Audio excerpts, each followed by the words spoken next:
certeza você já se deparou com esse problema. Você quer se informar sobre temas gerais de saúde, nutrição e vai aí na internet, em blogs, reportagens ou até vídeos aqui no YouTube e fica mais confuso do que nunca. Parece que todo dia sai um estudo novo falando algo completamente diferente. As pessoas falam para você que você deveria ler os estudos, as fontes originais, mas sem ser um especialista fica muito difícil fazer isso, não é mesmo? Bom, nesse vídeo aqui eu vou te ensinar a resolver esse problema. Eu vou falar sobre como interpretar estudos científicos. E para ajudar a gente, eu trouxe aqui para o canal a Thaisa, que é professora universitária, trabalha há mais de 15 anos, autora de livros. Com certeza ela vai nos ajudar a entender mais sobre como interpretar estudos científicos. E eu, claro, sou mestrado na área de ciência da nutrição, então nós dois vamos te ajudar a entender mais sobre estudos científicos. Vamos lá? Pessoal, eu tô aqui com a Thaisa. A Thaisa é nutricionista, trabalha há mais de 15 anos, é especialista nessa área, né, de nutrição vegetariana e vegana, autora de um livro, o livro Nutrição Vegetariana e Plant-Based, ainda é professora, palestrante, trabalha com a SBB. Thaisa, bem-vinda ao meu canal. Obrigada pelo convite, Cláudio, uma alegria estar aqui com vocês hoje. Legal. Tá, então hoje a gente vai conversar um pouquinho sobre tudo isso que a Thaisa faz, né? Muita coisa. Daria pra gente ficar aqui uma hora falando sobre cada tópico, mas vamos abordar cada um. Thaisa, primeira coisa, conta pra gente um pouquinho sobre esse seu livro, que é muito interessante, eu acho que é um dos trabalhos mais legais que você já fez. Então, o livro de nutrição vegetariana e plant-based, ele é da editora Plenitude. Eu organizei esse livro e, claro, né, como um filho, a publicação de um livro. Como organizadora, eu convidei vários professores, experts em nutrição vegetariana do Brasil, também sou autora de alguns dos capítulos. Então, a gente fez aí uma grande enxurrada mesmo de conhecimento científico em torno da nutrição vegetariana. Então, desde a parte de suplementação, exames dos macronutrientes, ciclos da vida, nutrição esportiva, materno-infantil, que é o que eu escrevi. Enfim, o livro está muito completo. Então, é uma grande referência que a gente tem hoje em português, né? Porque a gente tinha excelentes livros de nutrição vegetariana, assim, com esse arcabouço mesmo direcionado para profissional da área da saúde, né? Mas em inglês. Sim. Então, o nosso livro, ele é um pioneiro nesse sentido, né? A gente tem poucos livros em português, bem atualizados, com conhecimento científico mesmo, né? Para profissionais. Ah, que bacana. Então, são vários profissionais juntos para escrever meio que um guia sobre tudo na alimentação vegetariana. Que bacana. E para você que está nos assistindo aqui, eu vou deixar o link aqui na descrição do vídeo do livro da Thaisa, se você quiser se informar, entender melhor. Então, tem alguns pontos desse livro para a gente ir conversando, né, Thaisa? E eu acho que o que nos chama a atenção é isso que você fala, evidências científicas, né? É um livro que tem muita base que busca trazer isso, porque a gente tem muito mito. Nutrição é uma área da ciência que é complicado, porque não é fácil de estudar a nutrição, né? São muitas variáveis que influenciam resultados. A gente tem estudos bons e estudos ruins. E aí, Thaisa, a ideia que eu tenho para esse vídeo é a gente conversar um pouco sobre isso, né? Como que uma pessoa leiga que está navegando aí por esse mundo de informações pode entender um pouquinho, ter um pouquinho de discernimento sobre esse conhecimento científico? Esse é um ponto bem importante, sabe? Porque a gente recebe muitos pacientes no consultório, mesmo dúvidas nas redes sociais, né? E às vezes até questionamentos das pessoas no sentido, não, mas eu li que tal B12 vai ser melhor absorvida, né? E a pessoa, ela não é da área da saúde, ela não tem muita informação, mas ela leu em algum lugar, ela leu num blog, alguém que ela seguiu no Instagram, aquela dúvida, isso gera um pouco de confusão mesmo, né? Tanto para a gente como profissional, para orientar, guiar, porque a gente, claro, né, tem que estar ali esclarecendo, dando dessa linha, mas eu vejo que principalmente a população em geral fica muito confusa, porque são informações muito divergentes, né? Então, claro, para o público geral, eu sempre recomendo que procure boas fontes, né? Quem é esse fulano que tá falando dessa opinião? Qual o currículo dessa pessoa, né? E ir atrás mesmo da fonte original que foi citada. Perfeito. Hoje em dia é muito fácil, a gente consegue acessar também muita informação de qualidade pela internet. Então a gente tem esses dois lados da moeda, né? Tem muita abobrinha, mas ao mesmo tempo tem muita informação de qualidade. Então é muito importante ver esse filtro.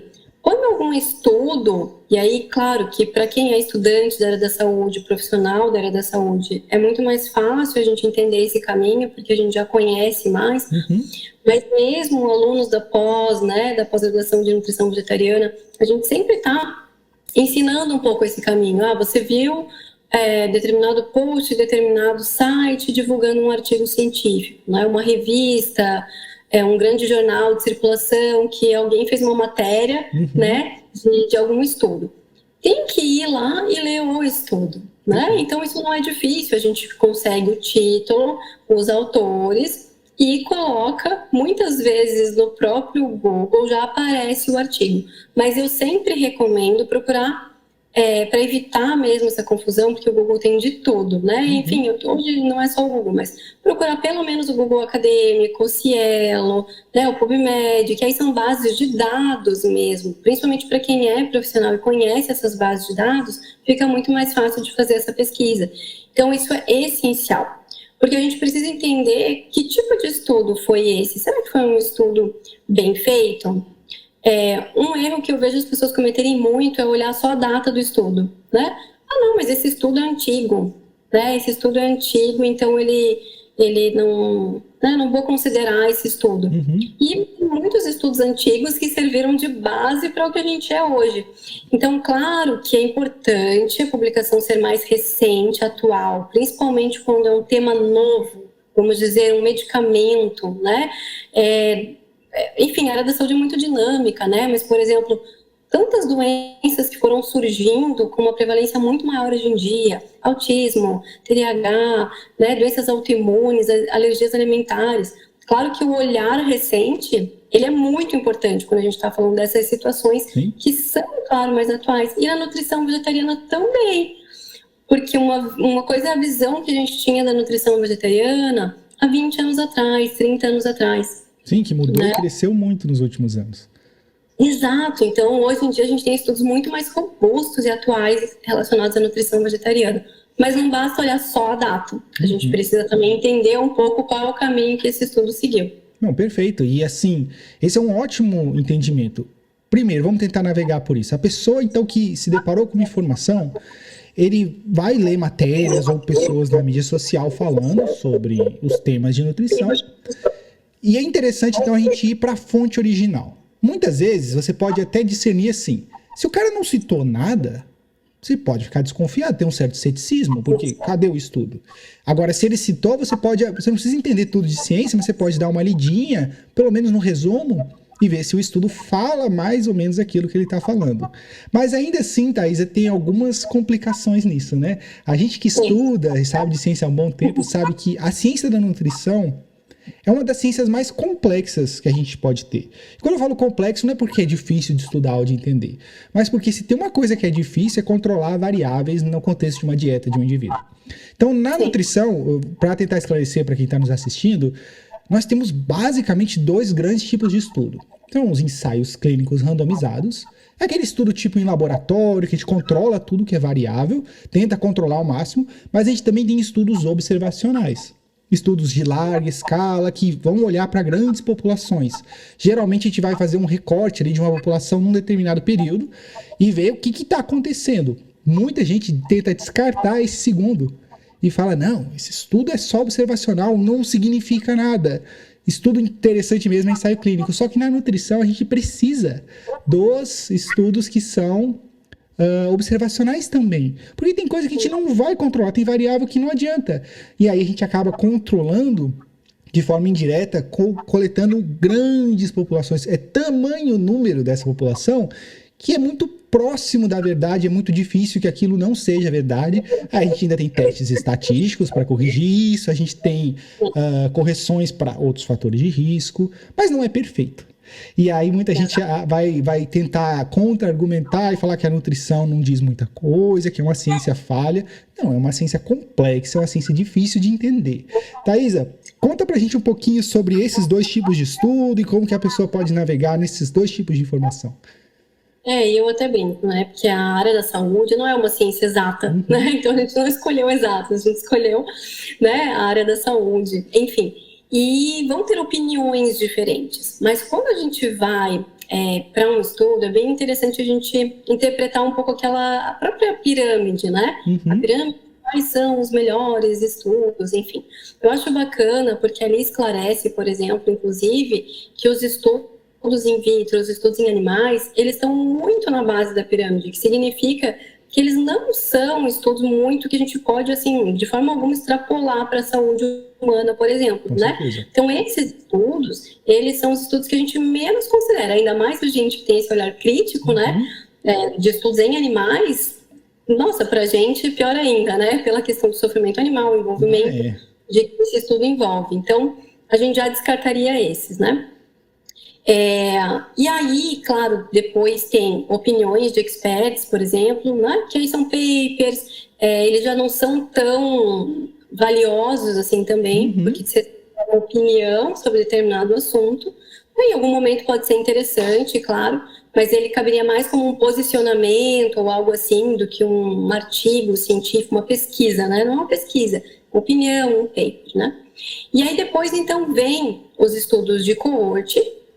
E os estudos de coorte, eles são importantes, como você mesmo estava falando, né? E tem estudos populacionais que acompanharam, por exemplo, populações por muito tempo e foram observando mesmo, né, o que foi acontecendo ao longo do tempo na vida dessas pessoas, né? Então, esses estudos de coorte, eles não estão no topo da pirâmide, mas eles são muito importantes para a gente entender um estilo de vida, né? Principalmente, assim, acompanhou determinada população por tantos anos e observou diferenças, né, quando você faz determinados recortes. Quando a gente fala dos ensaios clínicos randomizados, já são estudos que a gente tem um pouco mais de controle, vamos dizer assim, mas são amostras, né, populacionais, só que são aleatórias.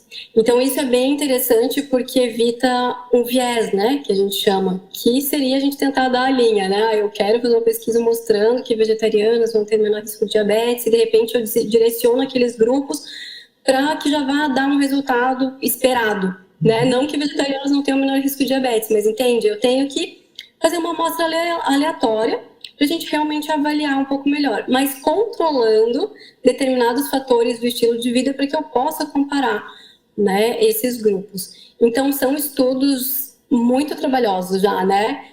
Bem caros, inclusive, em termos de pesquisa científica e tudo mais, e que também levam anos para serem bem feitos e publicados. E ainda assim, quando a gente vai olhar um estudo desse, a gente precisa ver qual é o número dessa amostra, por exemplo, né? Que às vezes é um N muito pequeno, e aí fica muito difícil. Eu até tenho um estudo que a gente não tem muitos estudos em crianças vegetarianas, né? Porque ainda, vamos dizer assim, não tem tanta, né, um olhar para isso. A gente tem muitos estudos com adultos vegetarianos. Então, com crianças, vamos estudar aquelas crianças vegetarianas, veganas e ver o impacto na saúde, nós ainda temos poucos. E esses estudos mostram resultados interessantes, né? E um deles, eu até estava mostrando na aula para as alunas esses dias, que eles também acompanharam uma população de crianças, né? E aí foram comparando exames, inclusive. Então, era um estudo que não tinha uma intervenção, né? Mas a gente fazia, então, uma pesquisa mesmo com esses grupos. Só que tinham mais de 2.000 crianças e dessas, somente 200 e poucas eram vegetarianas, né? Então, acaba que, proporcionalmente, o N fica muito pequeno. Sim. E aí, como você vai comparar 200 com 2.500, né? Fica, assim, desproporcional. Então, são estudos que, claro, até são considerados, mas eles são mais difíceis a gente extrapolar e dizer, olha, todas as crianças vegetarianas, não é isso, né, que o estudo vai mostrar, e vai tentar apontar para algo. Mas olhar o N é bem importante, porque às vezes o N é muito pequeno, né? Quando a gente fala N, para quem não conhece, N é o número de participantes. Então, assim, é mais ou menos isso, tentando esclarecer para quem ainda não entendeu bem. Um estudo grande observacional, ele não consegue controlar as variáveis. Quer dizer, eu não consigo pegar escolher quem eu quero no meu estudo de forma muito discernida. Eu não consigo ter certeza que, sei lá, ele nunca fumou, que ele não bebe, ou como é que é a atividade física. O máximo que eu vou fazer é coletar questionários, tentar selecionar pessoas. Já no ensaio clínico randomizado, eu consigo ter mais controle. Eu seleciono intencionalmente tais indivíduos, eu oriento eles a não fumar, não beber durante o período de intervenção, porque eu sei que, sei lá, o consumo de álcool pode afetar o resultado do meu estudo. Só que aí vem uma desvantagem. O número de participantes começa a ficar pequeno. E às vezes é tão pequeno que a gente não consegue ter representabilidade.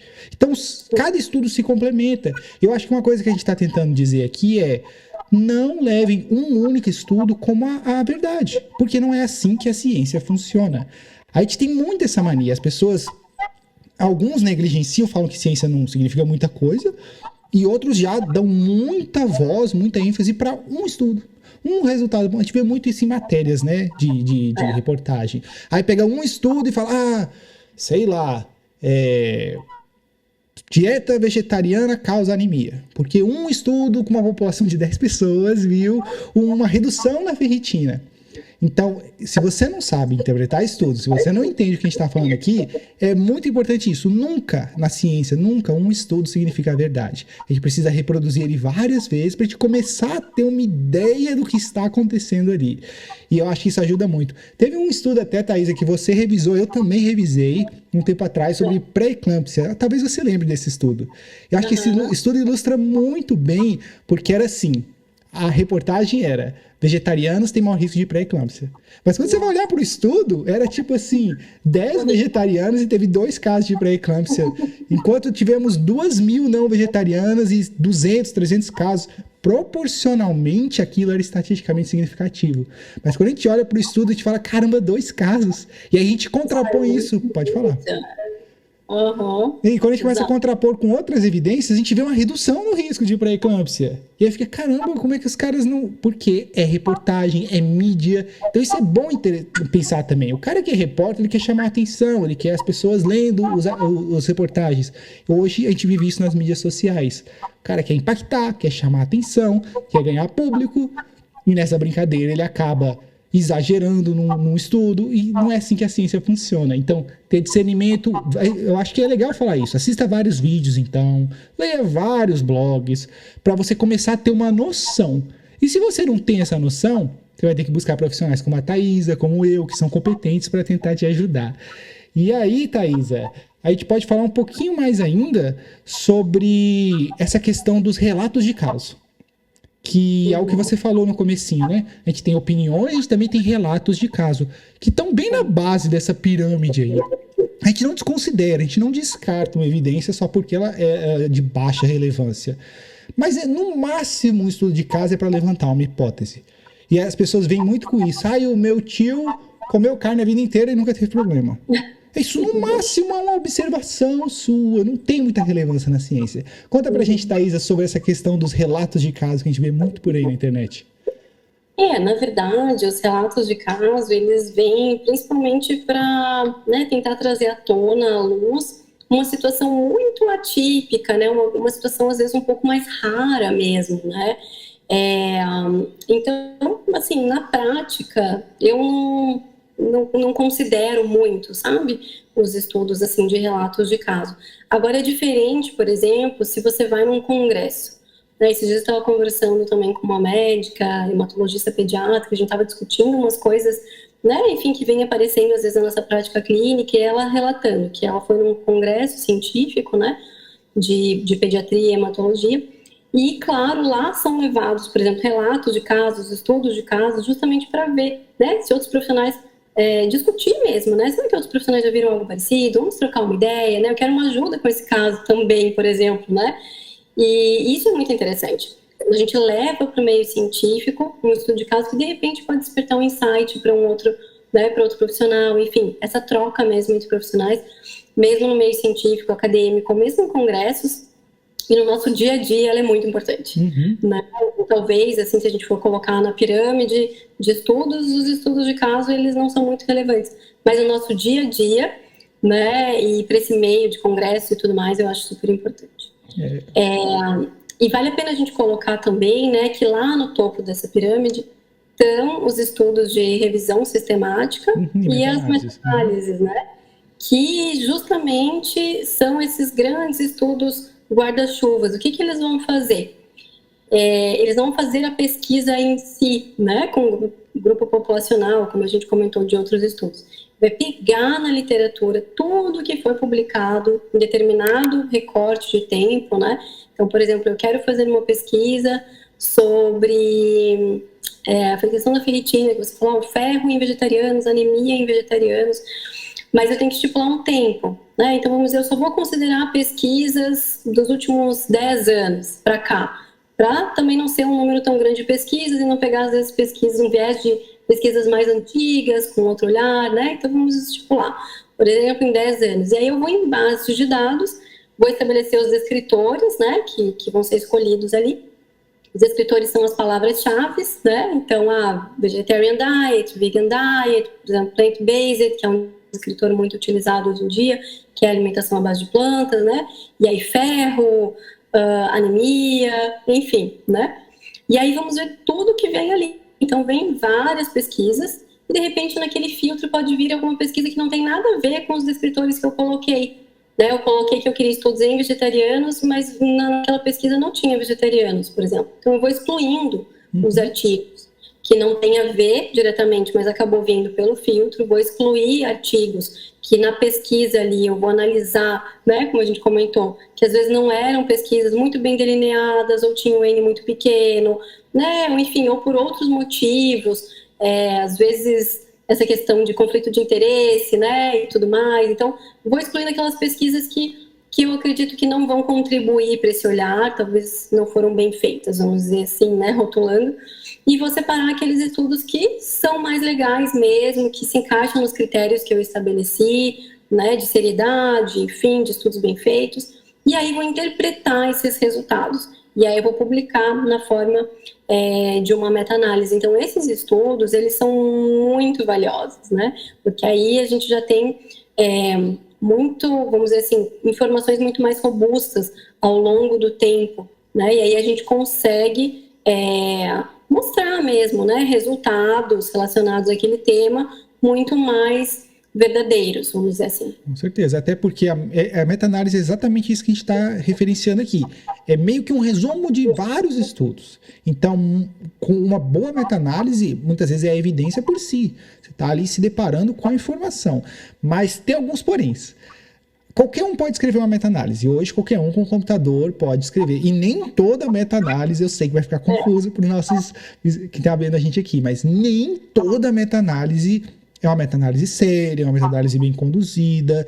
E a gente falou sobre conflitos de interesse. Então, mesmo no meio científico, a gente tem muito dinheiro envolvido. Então, para fazer um estudo desse, imagina fazer um estudo com 200 mil pessoas. Ou ainda um ensaio clínico que a gente vai controlar 50 pessoas por 2 anos. É muito dinheiro envolvido. Muito. E aí as empresas vão lá e investem. Acontece muito, sei lá, uma empresa de suplemento, ele vai lá e investe para publicar estudos mostrando que o tal suplemento funciona. E a gente também tem, infelizmente, a indústria da carne, do leite e dos ovos são as 3 mais fortes hoje patrocinando estudos. E aí, nós que temos esse discernimento, geralmente a gente vai lá no final, ver se não tem nenhum conflito de interesse. E quando a gente já estuda há muito tempo uma área, a gente se depara com informação e fala, mas caramba, é diferente de tudo que eu já vi antes. Será que condiz? Então, mesmo a meta-análise é legal ler várias e ter esse discernimento sobre esses interesses por fora. Thaís, você tem alguma coisa para contribuir para a gente sobre essa questão aí dos interesses, do dinheiro envolvido em estudos científicos? Tem. A gente tem, inclusive, organizações, né, que são bancadas mesmo pela indústria de alimentos, por exemplo, ou indústria farmacêutica, né, e isso ainda é muito comum no meio científico. Então, a gente sabe onde a gente está inserido, né, porque a gente que discute o vegetarianismo, a gente tem um olhar mais crítico mesmo. Afinal de contas, a gente, né, julga mesmo, né, a partir do nosso olhar, o bem-estar dos animais, né, a não exploração animal, a indústria, seja o impacto para o meio ambiente, seja qual for o nosso motivo. Então, a gente já tem um olhar mais crítico. E aí fica um pouco complicado, quando a gente vai pegar uma pesquisa, por exemplo, né? O clássico são aqueles estudos dizendo, gente, leite de vaca, né? Laticínio, se não consumir 3 a 4 porções por dia, vai levar, né, a osteoporose e tudo mais. E aí quando você lê lá, quem bancou aquele estudo, né? Enfim, aqui pode citar ou não pode citar grandes empresas. Mas tá lá, enfim, Nestlé e tudo mais. Então, empresas grandes que a gente sabe que entram mesmo, né, nesse meio científico, muitas vezes patrocinando congressos. Então, não é só nas pesquisas, né? É patrocinando congressos, patrocinando próprios pesquisadores, ou mesmo profissionais para irem em congressos, né? E aí chega lá, tem todo uma situação, né, envolvida, e apresentam esse estudo junto com produtos que ajudam a reduzir a osteoporose, e esse é melhor do que esse, né? Então, é um pouco complicado quando você vai na onda, né? Vai na manada e não tem esse olhar crítico. Eu lembro, há bastante tempo atrás que eu me formei, faz bastante tempo, me formei em 2005, olha Caramba. só. Vai fazer 20 anos, né? Ano que vem que eu me formei. E aí eu lembro que ainda na faculdade eu fui num congresso. E aí eu não vou falar o nome do congresso para não ficar chato. Mas era um grande congresso de nutrição, assim. E eu fui com alguns amigos da faculdade. E quando a gente chegou lá, esse congresso foi em Belo Horizonte, foi toda uma função para a gente ir. A gente tinha trabalho para apresentar, a gente estava muito empolgado. E aí quando a gente chegou lá, os estandes que tinham eram assim só da indústria de alimentos, grandes, né, potentes da indústria de alimentos. Na época a gente estava muito na discussão dos transgênicos, né, e aí tinha stand da Monsanto, por exemplo, né, enfim. Então assim foi muito impactante e a gente ficou um tanto chateados, assim, né, de ver todo esse envolvimento mesmo ali. Qual era o viés, será, né? Que não estaria envolvido. O que a gente está promovendo com esse congresso? O que a gente quer que esses estudantes de nutrição, profissionais da área da saúde, estejam levando para casa? Né? Amostras dessas grandes empresas, esses estudos patrocinados por essas empresas que têm esse viés justamente, né? Então é um pouco delicado. E aí eu lembro que eu fui no primeiro dia, eu falei, não vou no outro dia, porque, né, assim, me deu um descontentamento. E aí, a partir disso, eu realmente comecei a selecionar melhor. Né, onde eu vou investir mesmo a minha energia, o meu tempo de estudo, porque é verdade, né, eu amo estudar. Né, eu já fiz 5 pós-graduações, mestrado, o Cláudio também que ama estudar, e a gente está sempre ali bebendo na fonte, lendo artigos e tal, que congresso eu vou esse ano, então assim, eu tenho que escolher, né, eu vou escolher aqueles congressos que realmente eu acredito que tem uma ética por trás, né, e tudo mais, são profissionais que vão estar ali mostrando estudos mais de ponta mesmo, então isso faz sentido, né, é um posicionamento que você tem, é onde você vai colocar a tua energia também, porque são informações que você vai levar na tua bagagem para depois você aplicar, seja em aulas, seja com os teus alunos, seja com os teus pacientes, né?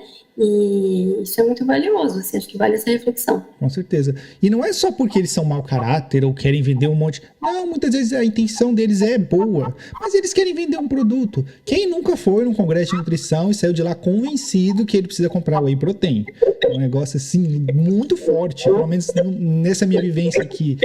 E por isso que é tão legal trazer profissionais como você, Thaisa, que já está no mercado há muito, muito tempo e que conseguem contribuir para essa questão. Então, a ideia aqui não é deixar vocês confusos e falar, não, deixa a ciência para lá. Não, é para mostrar para vocês que é complicado. Existem muitas variáveis, existem vários tipos de estudo, existem várias linhas de pesquisa e existem vários interesses por trás dessas pesquisas. Então, nós profissionais, nós temos muito discernimento. E aí a gente fala, então, vou olhar para o profissional, mas opinião de profissional não é evidência. Fica difícil de entender, de interpretar isso tudo. E eu acho que a solução é amplificar, ver várias pessoas, tentar amplificar o seu conhecimento e encontrar aqueles que você confia, aqueles que levam mais a sério, aqueles que têm uma conversa mais coerente. E aí você vai começar a chegar num lugar. Não é que a gente vai descartar o estudo que foi pago pela indústria do leite. Mas a gente vai olhar com bastante cautela, olhar com bastante ceticismo e vamos olhar também para os estudos não pagos. Então, esse é bem legal, que a gente tem muita linha de evidência assim. Leite é essencial para a saúde óssea. E aí quem pagou foi a Nestlé e a Danone. Mas aí a gente vai olhar para o estudo não pago e ele mostra o oposto. E aí a gente fica, mas o que está acontecendo? É porque é muito fácil de você selecionar o estudo que você quer, de você mostrar de você manipular variáveis para chegar onde você quer. Então, eu vou selecionar. Eu sei, por exemplo, que o IMC é um forte preditor de saúde óssea. Quem tem baixo IMC vai tender a ter mais incidência de osteoporose. Talvez porque a massa muscular promove também saúde óssea. E aí eu posso intencionalmente selecionar só indivíduos que têm um bom volume de massa muscular e falar, olha, todos esses indivíduos consomem leite e têm uma baixa incidência de doenças ósseas. E aí eu posso selecionar só indivíduos que têm um baixo IMC e observar o quê? Uma maior incidência de osteoporose. Inclusive, os estudos com vegetarianos e veganos que mostram maior risco de osteoporose têm esse problema. Porque vegetarianos, na média, têm um baixo IMC, têm uma menor massa corporal, então é esperado maior risco de osteoporose, mas não significa que a dieta vegana causa osteoporose. Imagina, o indivíduo tem um baixo peso e é por isso que ele vai ter um maior risco. Não significa que é um benefício de consumir leite. Então é complicado mesmo, né? E aí, Thaisa, tem mais uma questão também que a gente conversou, que é o fato de que eu vou insistir um pouquinho. Os estudos observacionais são importantes porque eles têm uma longa duração. Isso é uma questão importante desses estudos. O ensaio clínico, por ser muito caro e muito controlado, muito difícil, imagina controlar a dieta de humanos na vida real. É muito difícil. Eu consigo fazer isso por 12 semanas. Sei lá, eu vou fornecer a comida para 50 pessoas por 12 semanas. Mas não consigo fazer isso por 2 anos, por 5 anos, por 30 anos. A gente nem tem ensaio clínico que tem duração de 30 anos. Só que a gente tem doenças como diabetes, câncer, doenças cardiovasculares que levam décadas para se manifestar. E aí a gente vai lá, conduz um ensaio clínico e fala, olha aqui, ó, carne vermelha não causa doença cardiovascular coisa nenhuma. Claro, teu estudo durou 12 semanas, mas quando a gente olha para o estudo observacional, que as pessoas descartam, poxa, esse estudo ao menos teve uma duração de 20 anos e aí ele mostrou o fenômeno. E aí a gente vai no ensaio clínico randomizado, a gente não olha para o fenômeno em si, doença cardiovascular. A gente olha para preditor de risco, por exemplo, elevação do colesterol LDL, e aí a gente observa que a carne vermelha aumenta o LDL. E a gente vai somando informação para chegar nisso. Thaís, conta para a gente um pouquinho sobre essa questão do longo prazo, como que é importante isso nesse tipo de estudo observacional. Então, a gente tem estudos bem grandes, né? Estudos, inclusive, feitos nos Estados Unidos com populações adventistas, né? Porque não todos, né, mas o movimento, a religião adventista do sétimo dia, eles estimulam o vegetarianismo. Então, nos Estados Unidos, há um grupo grande, né, de adventistas, e aí se tornou um grupo que é muito estudado. Tem, inclusive, a Universidade de Loma Linda, por exemplo, que é na Califórnia, né, e é adventista, enfim. Então, a gente tem vários estudos realizados lá, por exemplo, ao longo do tempo, acompanhando um número grande de populações que tem um estilo de vida muito parecido. Dentro, né, da população adventista, alguns são vegetarianos, outros não são, mas eles têm um estilo de vida muito parecido. E aí consegue comparar, né, mais o impacto da alimentação dessas populações ao longo do tempo, né? A gente também tem estudos grandes, por exemplo, na Inglaterra, né, o estudo de Epic Oxford, por exemplo, que ele tem vários braços dele, né, então é um estudo que foram feitos vários recortes, e ele também é um estudo grande, feito ao longo do tempo, e ele vai mostrar resultados incríveis, assim. Então, com certeza, né, esses estudos que acompanham essas populações ao longo do tempo, eu acho que são estudos bem importantes. Eles não estão no topo da pirâmide, né? Mas eles são estudos, assim, que a gente tem que tirar o chapéu muitas vezes, né? Porque são populações enormes, um grupo grande, 17 mil pessoas, 20 mil pessoas acompanhando, né, ao longo do tempo. Então, realmente, eu acho muito interessante. E é isso, eu acho que, Cláudio, tem, assim, não é aquele estudo que é o melhor, né? A gente mostrou aqui hoje que são vários fatores para a gente fazer essa interpretação, né? E ter esse olhar crítico é super importante, tanto, claro, principalmente para quem é profissional da área, estudante e tudo mais, mas também para o público geral, para tentar, né, ter esse olhar um pouco mais crítico aí no meio de tantas fake news e tudo mais que a gente vive hoje em dia, né? E eu acho que esse assunto que você está trazendo, assim, queria te parabenizar mesmo por ter escolhido esse tema, porque muitas vezes a gente acaba não falando sobre isso, né? Com tanto detalhe, né, e tudo mais, como a gente falou hoje, dando vários exemplos, isso é tão importante, e eu vejo que na história mesmo, né, da saúde, o quanto a gente foi aprofundando e tendo mais clareza a respeito disso, e até amadurecendo mesmo o nosso olhar, né, e uma das leituras que virou muito uma chave para mim, eu admiro muito o médico T. Colin Campbell, né, ele é autor do The China Study, que é um estudo muito grande feito na população chinesa, né?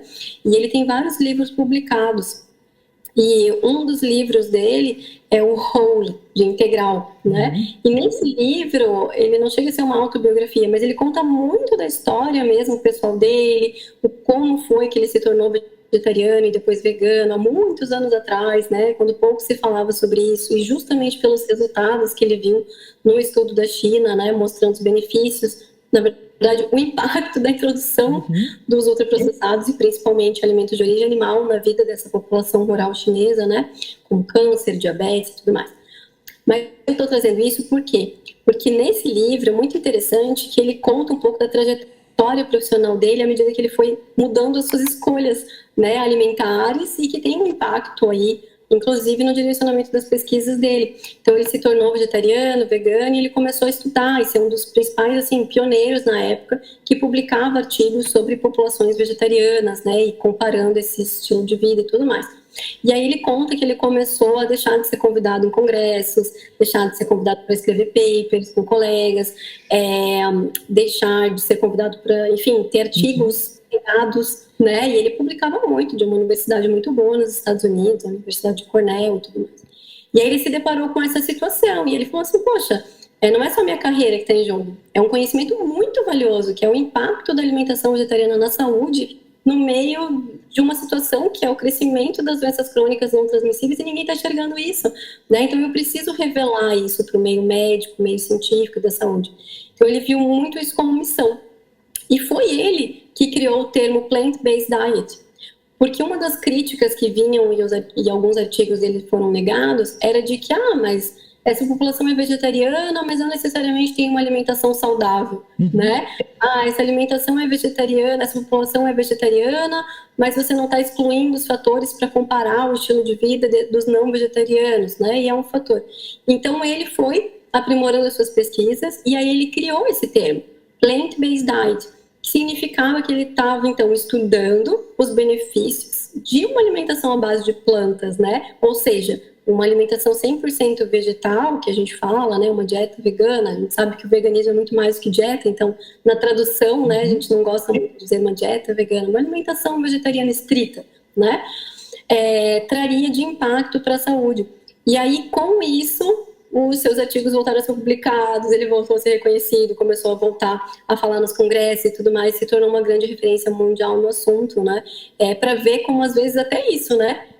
A origem do termo, a forma que ele conseguiu, né, mudar um pouco o olhar, que tinha um certo olhar preconceituoso ali, né? E falta de informação em relação ao vegetarianismo. E aí ele deu esse pulo do gato e criou esse termo que hoje em dia é tão importante para a gente, nas pesquisas científicas, inclusive, né? São múltiplas barreiras. E eu acho que é isso. Eu quis trazer a Thaisa hoje aqui, pessoal, para mostrar para vocês que ciência é um negócio complicado e dentre as ciências, a ciência da nutrição talvez seja a mais complexa. Justamente por isso, porque a gente está mexendo com humanos, até porque a gente falou que estudos com animais não são muito relevantes para nós. A dieta é um negócio que envolve múltiplas variáveis, então pensa assim, se eu vou testar um medicamento, é muito fácil. Eu pego grupos homogêneos de pessoas, digamos, homens jovens saudáveis, eu dou remédio, B, eu não dou nada. Eu consigo controlar muito bem, porque a variável de interesse é o uso ou não desse composto. Agora, na dieta é complicado pra caramba, porque se eu quero avaliar o benefício ou o risco de consumir, digamos, ovo, na nutrição, cara, se eu tirar o ovo, aí eu vou reduzir as calorias da pessoa. E se eu tirar o ovo, eu também vou reduzir o consumo de gordura e de gordura saturada. Aí eu já não sei mais se é caloria, se é gordura saturada ou se é o ovo em si. Aí eu vou tentar controlar do outro lado, oferecendo a mesma quantidade de calorias e de gordura saturada, apesar do consumo de ovo. Aí a gente não vai ver o resultado, porque o que causava o fenômeno era a tal da gordura saturada. É complexo. Então entendam isso. Um estudo nunca vai te dar a resposta absoluta. Isso a gente pode dizer com certeza. Estudos observacionais não são evidências a se descartar. São estudos muito relevantes que levam muito tempo para serem conduzidos e que mostram coisas que ensaios clínicos não mostram.